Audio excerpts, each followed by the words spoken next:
Well, thank you very much for inviting us to give these talks. Okay, so A&L, just a brief introduction. We are located in London, Ontario, in Canada, and we service the agricultural sector from the farm gate to the dinner plate, we like to say, because so this building here, we do all soil test analysis, water quality during the busy season in fall and in spring. About 5,000 soils a day go through this facility. And over here, our building is where we do the research. We have, a sister company called A&L Biologicals, is where George and I work, and we do the research and trying to understand the roles of microbiology in crop production. We focus, and this is the company, A&L Biological, is about 8 years old, and we wanted to understand what is a healthy plant. Had been a lot of research, and George's past life before joining the company was dedicated to pest management, understanding diseases caused by microbiology, but now we want to understand what does it mean to be a healthy plant. And we were lucky enough to find a model system. So in Ontario, we found this grower that has a no-till row fencing system. And what he does, he plants corn and soybeans and strips, and he rotates them back and forth year after year. And have been in no-till production for over 20 years. And what caught our attention is this farmer can produce 300 bushels an acre of corn, where the farms in the same county produce 150 bushels. So the question was, what has he done in this production system to reach double the average? So we started studying, and this is how the production looks like. He has thicker and longer cobs, and if you look at the tips, this is a nearby site. He has healthier cobs too, that overall translate in doubling the yields. So we went to his farm, and we analyzed everything that we could think of. Because being the company that we are, we have all the capacity to test soil, all the chemical, physical parameters, and we wanted to add the biological components. So we went to the farm, and what we did was an experiment. We planted the same seed plot in his farm and a farm nearby that had conventional farming practices. And we went to those sites and during the season and took samples at every stage. We look at the soil, the plant, and the microbes. And this is a summary of what we found in terms of microbiology.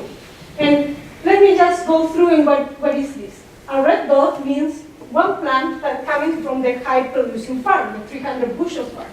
A blue dot is a plant that comes from the 150 bushel farms. And what we did, we took the DNA of those plants and did a microbial analysis of that DNA. So basically, we have the question is, who are them?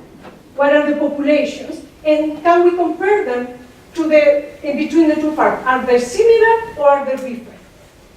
So each dot represents a plant and the microbes associated with that plant. In this case, I'm showing bacteria. And what happened? When we look at the rhizosphere, so the soil attached to the roots, we found that the plants coming from the 300 bushels clustered together, but it shares some similarities with the plant coming from the microbes coming from the 150 bushels. And this is marked by this confidence circle. So if the circle touch, the microbes are similar. If the circles are separate, those microbes are different. Okay, so in the rhizosphere, there are certain differences, but there's a lot of commonality. It makes sense. Soil has, as we said, millions of microbes, so there will be commonality. But when we look at the roots, we wash the soil that was attached to the roots, and look at the microbes attached to those roots. And now, we found that they were different. The microbes associated with a plant that could produce 300 bushels were different than the microbes associated to the plant that produced 150. And when we extract the sap of that corn, we saw the same. The microbes were different. So now we were super excited. It's like, okay, let's find out what those microbes are doing. Why are so different? And we applied for a grant, and the reviewer said, yeah, maybe not. So the question was, well, is this a unique thing because of this farmer have this row fencing, no-till, specific practice, or is something common and general? So you say, okay, let's go and find growers that produce high yields, 200, 250 bushels, and look at their systems.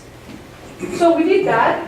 We went to farmers and say, okay, where are your high producing areas? All of you that grow any crop, you have in your field areas that produce more than others, and you know where those are. So the guy told us, go there, perfect. And our not so great areas here, we went there and sampled, we did this analysis, and sure enough, we found nothing. All the samples, the microbes were similar in those areas. So we're like, okay, well, maybe the reviewers were right, and there's no difference. And then at that point, we received 7 samples from the States. A client sent us 7 pairs of corn stalks to analyze the microbes. So we did, and some of them, the idea was one come from a low producing area and one come from a high producing area. And we analyzed them. 3 of them have no difference, were like this. But 4 of them were day and night. The microbes on those stalks were completely different. So when we talked to them, it's like, okay, can you explain how you select those things? They told us, well, we use NDVI maps. We flew those fields, and in this case, they use heat maps, and areas that are stressed are warmer, and so a heat sensor can detect those, and areas that are healthier, cooler, as Dean was explaining. So they went to those using GPS and select those, and sure enough, now we can separate the microbes of a healthy plant and a stressed plant. And those areas correlated with the yield. A healthy area has more yields, and a stress area has lower yields. So we thought, okay, fantastic, because our company developed drones and cameras to do these NDVI maps. And we use a system, it's not based on heat, it's based on reflectance. So the camera is a multispectral camera and reads from the visible light to the near infrared. And the concept is, if the plant is healthy, it's absorb visible light, reflect greens, that's why your plants are green, and absorb, and reflect near infrared that we don't see. If the plant is stressed, that change now doesn't absorb as much of visible light and absorb a lot of infrared. So you can see these NDVI maps. The green areas means healthy plants, and the red or yellow areas means stressed plants. So we know, and other people have published these results, there's a high correlation between these NDVI maps with the yield maps. So we know that healthy areas translate in bigger yields. So we say, perfect, we use that, and we flew farms. We have done this in about 50 farms now, and in all of them we found the same. About a third of the area of the farm is healthy, about a third is mediocre, some yellow area, and about a third is very stressed. So we are losing yield potential in our farm. And this is so evident, even in this is research plots in a university in Ontario, and the plot is probably smaller than half of this room. But look at the variability. Look at the difference. You have healthy areas, you have stress areas. So if you're planting here things and then harvesting across and making a conclusion about what you see, well, you get an average of the healthy and the stress areas. So the idea is, what if we can separate those areas and analyze why here is very healthy and productive and what the other spots are very stressed and underproductive? What are the factors that control those? So that's exactly what we did. As I said, we flew 50 fields, GPS marked areas where we're healthy and stressed. In mid-season between B10 and R1, we went to those fields and collect samples. We collected bulk soil, the rhizosphere soil, the whole plant, and brought it back to the lab, squeezed them to analyze the microbes associated with different parts of these plants and the chemical parameters. And at the end of the season, we walked back to the same spot, so the coordinate, and had harvest an area to have the yields, and coordinate with the growers to have finally their combined yields. And what we saw in terms of yields, that some farms can produce over 300 bushels in certain areas, but other areas can produce 100 or 150 bushels, so you get the average. But within your fields, you have highly productive areas. So take, for example, this farm number 10, we went to multiple sites. Some produce 300 bushels, but others produce 120. So why? You're planting the same seed, you have same agronomic practices. Why? Why is this difference? So when we look at the microbes, we saw that all the good areas or healthy areas in blue, the microbes associated with those plants were different than the microbes associated with the stress areas. Okay, and next question was, what are those microbes doing? So we isolate microbes from the plants, and we tested for their ability to fix nitrogen, to solubilize phosphorus or potassium, solubilize zinc, production of hormones that make plants grow, iron sequestration, antibiotic production. We tested all these bunch of things. And also, we developed molecular tools to measure things. So we don't need to isolate microbes, but we can take, for example, roots, extract the DNA, and count how many copies of a nitrogen-fixing gene are in the soil. What is the capacity of that soil or that root to fix nitrogen? And so here again, in blue is good areas and red is stress areas, and this is a logarithmic scale. So for example, in this field number 1, a stress area has about 1 million copies of that gene, but the healthy area has almost 100 million of that copy. So what we saw constantly was that the good areas have more nitrogen fixers. The good areas, this is an antibiotic, can produce more, have more production of antibiotics. So most likely are defending the plants against pathogens. Good areas can have more phosphate solubilizers than stress areas. So in conclusion, what we have seen, and not only by isolating microbes or by measuring this, we also partnered with Western University, and we use the meta-genomic analysis, next generation sequence, and all those fancy things that what they do, they look at all the DNA that is in there, and they can tell us who is in there, but also can tell us the potential of what they can be doing. And in conclusion, the healthy plants have more nitrogen fixers, phosphate solubilizers, antibiotic production, but more, I guess, striking, the population, the diversity of those communities is less. It seems like almost more specialized to do good thing for your plant.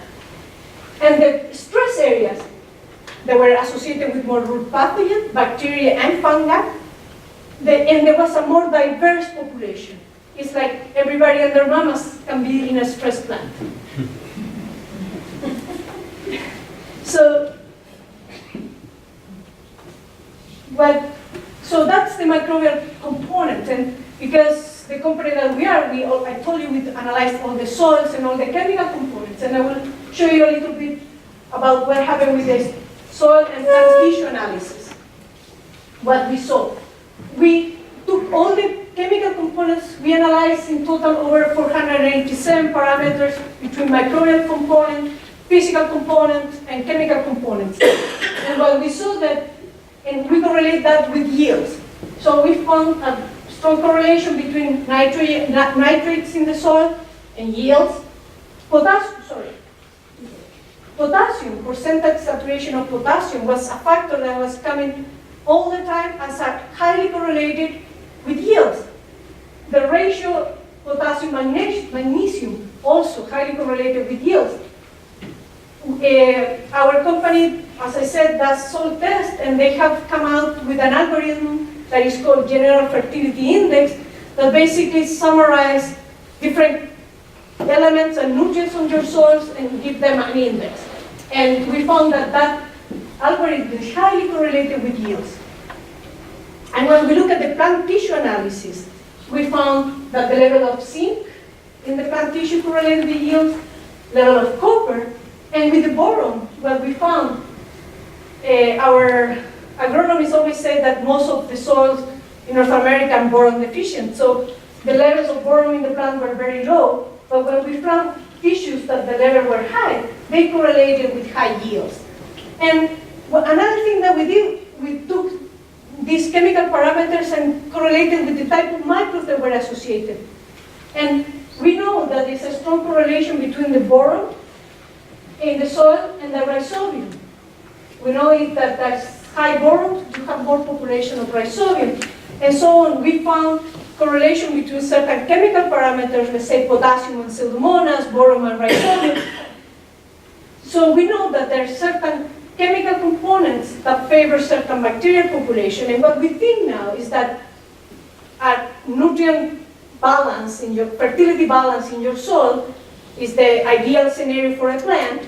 The plant uptake those nutrients now can exudate components through their roots that can attract the right population of microbes that will benefit, again, the plant. So we look at the top 21 factors, chemical and microbial factors that correlated with yields. So we have this general fertility index, we have percentage saturation of potassium, nitrate, phosphate, relation case, potassium, magnesium, etc., pH, CC, and so the top 9 factors were chemical factors in the soil, but the rest were biological factors. And these are genes that produce antibiotics, nitrogen fixation, more antibiotics, amount of gram-positive bacteria or fungi or rhizobium or pseudomonas, and we took those factors that correlated with yield. And what we did, we come up with an algorithm, and we say, okay, if those are the top factors that correlate with yield, can we predict yields using those factors? So here in red is the yield measure in those fields, and in blue is what we predicted using those factors.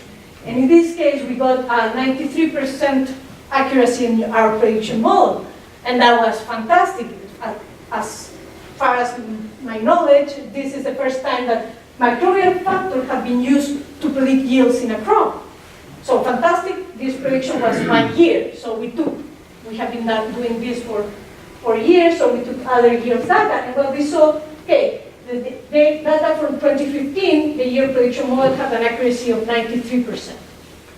When we took the 2016 model, our yield prediction dropped to 60%. And what had happened that year was a extreme drought at the moment where we sampled those plants.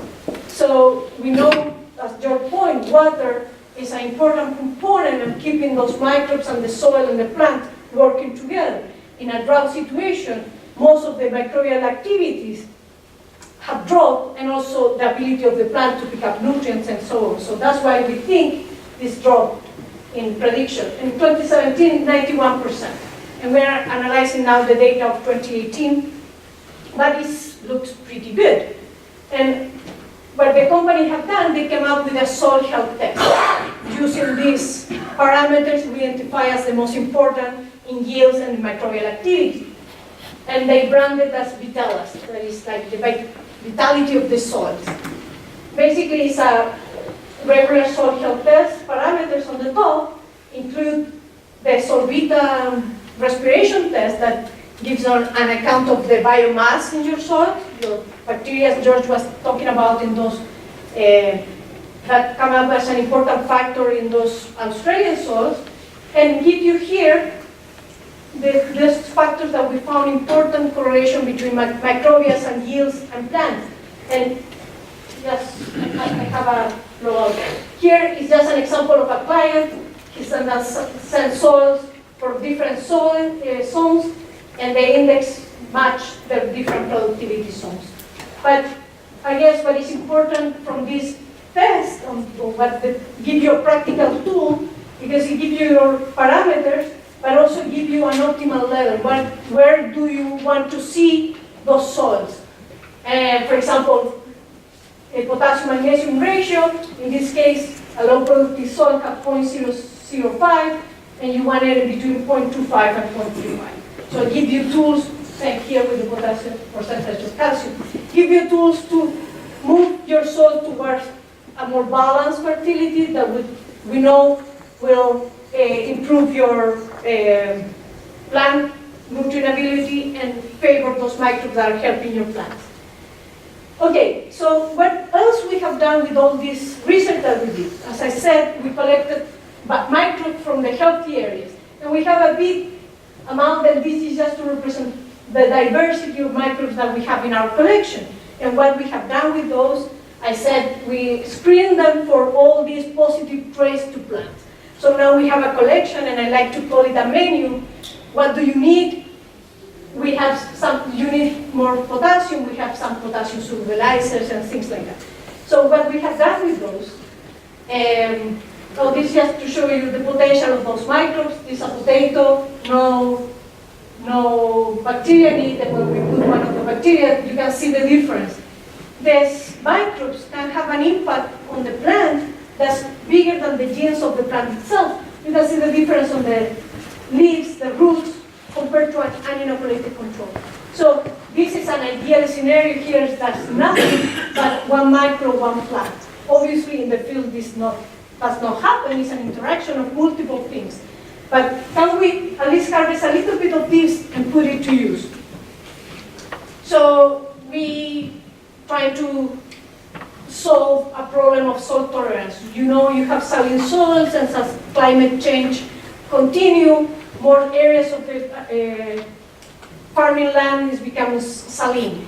And so we create a model system where we have in blue here is a normal substrate, and we increase the amount of soil in the substrate from 1.1 sodium saturation to 9.8 to 13.5. And we use in this case is cucumber because it's highly sensitive to salt. We wanted to have a model. And we inoculate those seeds with different bacteria, and we can have some bacteria that can increase the performance of the plant under 9% sodium, other group that can increase even in the untreated substrate. So how we use those bacteria? We did last year a field trial where we coated seeds with this bacteria. We called it canola and oats, and we planted in Alberta where we have a problem of saline soil. And this is the results with season. You can see, I guess you can guess where are treated and where are untreated. These canola seeds have also been coated with the normal fungicides that normal practices indicate, so the bacteria is compatible with those practices. And we have now data that shows that the bacteria is alive on those seeds over 300 days later after coating. We are still using those seeds and planting and seeing germination and seeing favorable growth in high salt substrates. And this GFI is just to indicate that the plants were growing in fairly similar fertility environment, but still doesn't account for biomass. The treated plants have almost double biomass. And we saw a similar effect with oats. You can see treated oats and untreated oats. And again, the biomass almost doubled. Now, this experiment was done in a farm, in a field, and when it was time to harvest, they swatted the field, leave it there, and unfortunately we have snow events after snow events, so the crop was on the ground for, I would say, a couple months before they could actually pick it up and measure yield. So we lost a lot of yield potential, and I guess just by technical problems when they harvest. So we didn't see a big difference. We saw, I think, that 2 bushels increased, but we think that we couldn't do hand harvest at the time. In Canada, it's very common that it starts to snow very early and you can just not predict, so we didn't have time enough to go and harvest. So we are repeating these experiments in multiple fields now and trying to see if this increasing biomass during the season translates to great yield. We are open to the possibility that it will not, and will just be increasing biomass. So now we are also doing experiments where we will use this bacteria to treat plants where you're interested in biomass. So what happened, for example, in alfalfa? Can we improve biomass and improve the quality of those crops without compromising anything? So we are testing all those things. Another thing that we do is biological control. We have those microbes, that can inhibit growth of pathogenic fungi and bacteria. This case is a bacteria inhibiting Pythium or Rhizoctonia. And we have worked for many years with potato growers. And as George was mentioning, this is common scab. This is how they look. And we have a field that is 100% infected. Every seed that you planted, you will get this. And we find a microbe or a series of bacteria that can inhibit the pathogen. And we treated potatoes, and we got very good results. We got, I think, a 60% reduction in the pathogen levels on the tubers, and you can see the tubers are quite clean compared to this one. It's not 100%, and will never be in this field, because this field is 100% infected, it's out of production. But it gave us a good, I guess, frame to see, okay, if it works somehow here, maybe in a normal field, with a normal problem, will work better. So we tested some of these microbes in different fields, and we got mixed results, sometimes nothing very clear. And then the farmers come back to us, and it's like, okay, the pathogen of this disease is Streptomyces. There are several species. The most common is Streptomyces scabies. And for many years, we thought, in our fields in Ontario, Streptomyces scabies was the culprit of this disease. And when we isolate microbes to control the disease, we tested against Streptomyces scabies. And these microbes, the Streptomyces species, have a toxin that is indispensable to produce disease. So the Streptomyces has this toxin that is called taxotomy. It produces disease. If it doesn't produce disease. And the farmers were coming back to us and say, okay, there's reports now that could be multiple species of these Streptomyces and not only scabies. Can you test for that? So we developed probes to test that and quantify that. And first we started with the taxonomy here.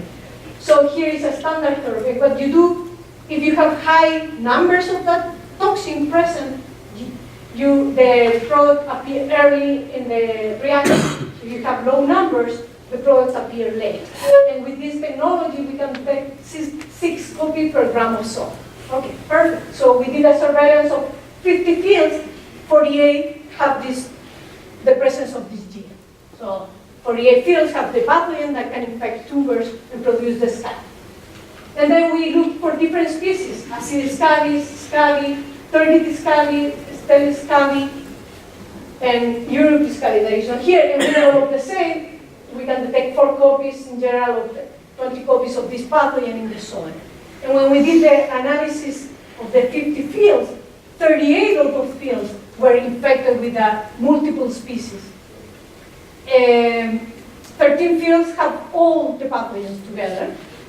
5 fields, I think, have at least 2, and the rest have a combination. And so now we need to rethink our approach. We cannot find one bacteria that can kill one pathogen. We need to look at the whole population.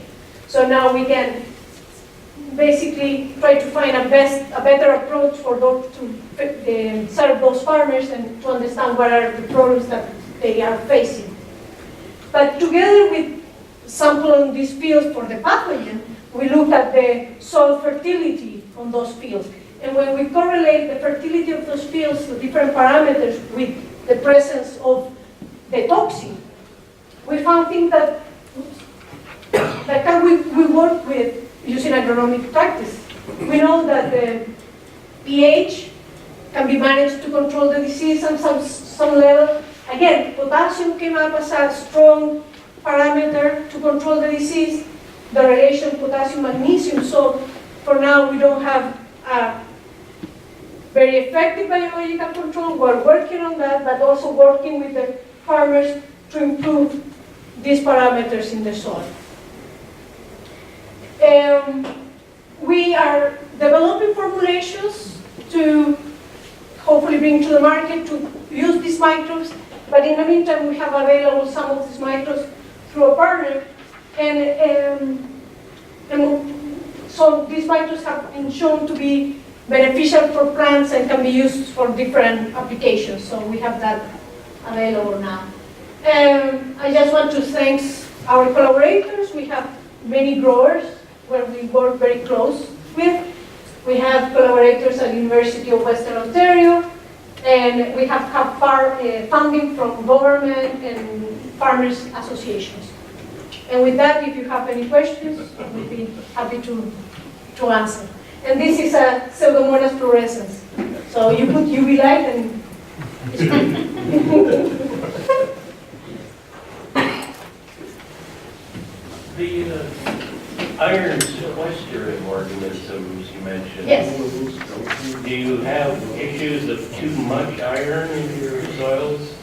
No, and that's the thing. No, we don't have a problem with iron. And this iron sequestration means that now this iron will be available for the plant. So it's not to prevent the plant acquisition of iron, is to enhance. And most, correct me if I'm wrong, but I think we have more or no problem on deficiency problem. The others you call soluble iron, that one you call sequestered. Yeah, it's because of the mechanism how it works. The solubilizers usually secrete an acid that chemically solubilizes that and transform it into something that the plant can uptake. In the sequester, it secretes what is called a chelator, and they bind tightly to that compound. And now that can be uptaken by the plant. So that was the difference in terminology, just how they deal with these elements. You want to go back a couple slides on that, where you showed the calcium and the potash, and I didn't recognize what else. Yeah, go. Yeah. So basically, what this graph shows is the relation between the presence of the toxin and chemical parameter of the soil.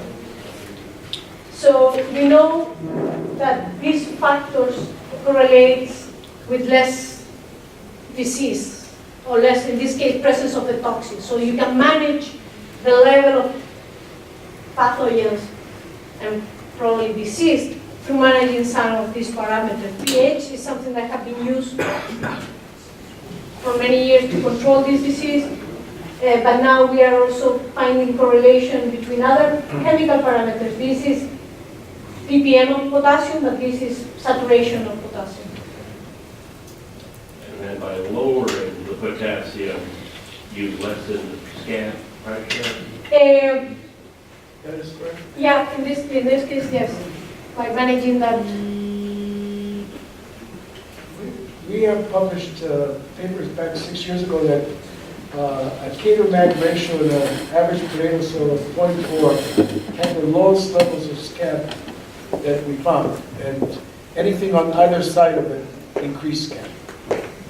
0.4 was an optimal correlation. And what we have found, not only in our corn study or potato study, but in everything that we look now, is nothing is absolute. It's not, oh, more is better. It's about balance.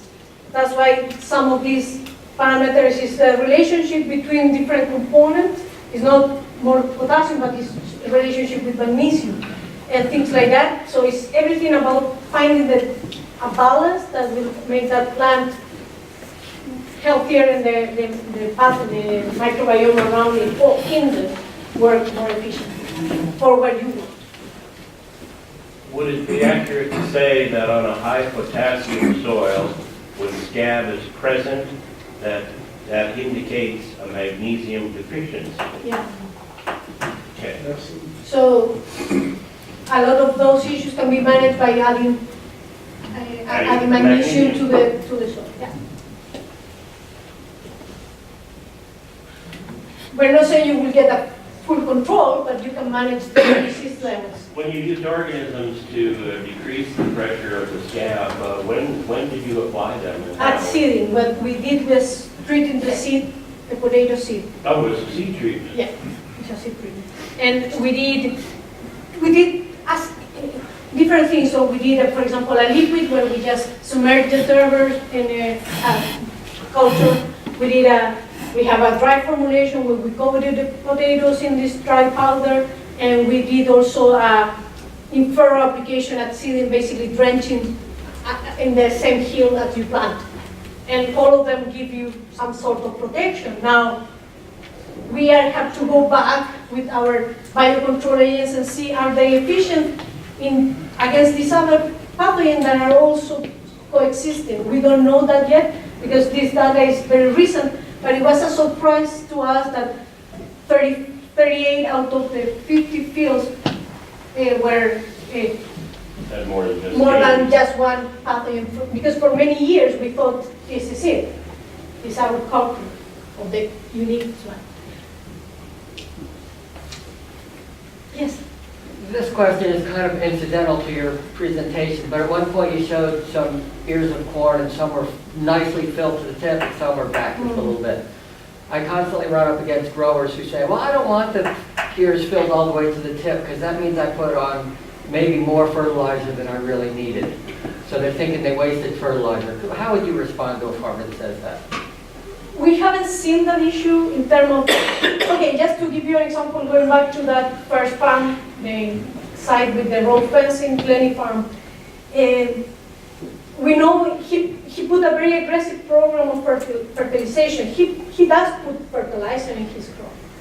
And we measure his soil parameters during the season. And we found, in mid-July, I would say, he had no nitrogen in his soil, 0.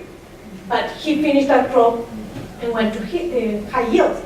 The nearby farmer that produced 150, mid-July have nitrogen.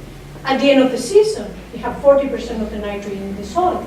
The plant, didn't matter how much fertilizer was there, the plant was not able to pick it up. We know after doing all the calculation, considering the organic matter in the soil, the fertilizer application, in all of that, we know that farm has a nitrogen use efficiency that is 3 times better than the other farm. So it's not, for me, it's not what you put, it's how you can utilize what you put. And the filler ear, cooler ears, most of the time correlated with less disease on that tip. And we don't know, but the thing with these microbes, we cannot, for now, decide, well, the plant is healthier because it has these microbes, or because the plant is healthier, now we have these microbes. We think it's a combination. As you were saying, the eggs or the chicken, but we know that those healthier plants associate with microbes that produce antibiotics, and we found less pathogens in the roots. So it's a combination of factors that allow the plant to perform better, take more nutrients, and just use them in a better way, as George was saying. The efficiency of fertilizer or fertility use is better in those healthier plants that have reached certain, balance. We know when for example, we can inoculate those plants and look at the fertility of the soil and the bulk soil or in the rhizosphere. And we know that those microbes, after you inoculate, change the fertility in the rhizosphere. The CEC of the rhizosphere is different than the white soil. The percentage of potassium is different. So they're active changing the mineral content of the soil. The plant is actively secreting exudates that help those. So it's a combination of factors. You cannot just separate. And unfortunately, our farming practices have been just looking at one factor and never put them together as an ecosystem. Thank you. Yes. Did I understand you to say that on the higher yielding corn, that mid-season you tested stop nitrate or something, and there was low to zero levels of nitrogen in the plant? No, we test the soil nitrogen. On soil. And have been used. But that plant continued to have nitrogen in the stock, and so what we think at that point is the microbes that are supplying the rest to finish that season. Sorry. No, go ahead. The soil test that we do for nitrogen, we dig up the plant with the root ball, and we test the nitrogen in the soil in the root ball. That's where we sample it. So the soil sample fertility is not coming from in between the rows. Like most people take it between rows. We took it right. We dig up the plant with a fairly large soil ball with the root, and then we take that soil for analysis. Because that's what we think is immediately surrounding the roots, right? But did you also test for the stock nitrate and tissue We nitrate? did all the. Supposedly the correlation. Yeah, no, those levels were whatever they considered good for the plant tissue. The plant was responding as it's supposed to In be. both cases. I believe in the grainy soil in the 300 bushes were better parameters all the time compared to the other one. But what was surprising, because some of the farmers, the neighbors around were saying, well, you put a very aggressive fertility program, most likely you run out water is full of phosphate, full of nitrogen, and you just contaminated everything. But we test also run out water, and we never found anything. We never found phosphate, we never found. So that plants were uptaking and using more efficiently everything that he put on.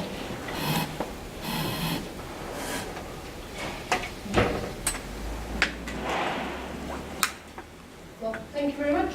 Thank you so much.